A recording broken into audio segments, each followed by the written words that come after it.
Praise the Lord. ஒரே ஒரு வசனத்தை கூட காண்பித்துக் கொடுக்கிறேன். சங்கீதம் 103 அதிகாரம் 2வது வசனம்.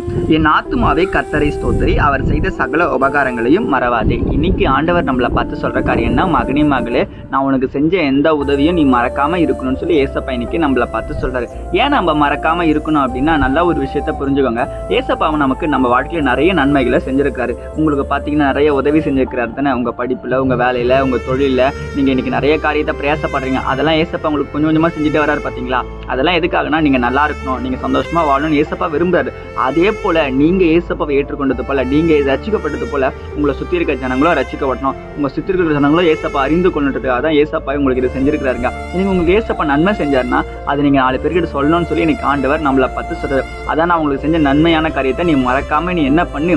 அவன் பாத்தியா என்னை ஏற்றுக்கொள்ளாம இருக்கான், இவன் பாத்தியா உங்க திருல அந்த பையன் பத்தியா குடிச்சிட்டு இருக்கான், அவங்ககிட்ட நீ என்னை பத்தி சொல்லுன்னு சொல்லி இன்னைக்கு ஆண்டவர் நம்மளை பார்த்து சொல்றாரு. அப்போ உங்க சுத்தி இருக்க ஜனங்களுக்கு நீங்க என்ன பண்ணணும்? காஸ்பல் அறிவிக்கணும்னு சொல்லி இன்னைக்கு ஆண்டவர் உங்களுக்கு சொல்றாரு. அப்ப நம்ம என்ன பண்ணணும்னா, இனிமே ஒரு ஆத்மாவுக்காவது ஏசப்பா பத்தி சொல்லுவேன்னு சொல்லி நம்ம இனிமே பொறுப்பின பண்ணி ஜெபம் பண்ணுங்க.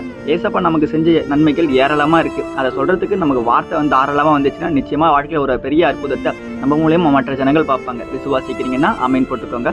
இதே போல ஆகிற வசனங்களுக்கு என்ன ஃபாலோ பண்ணிக்கோங்க. God bless you. ஆமீன்.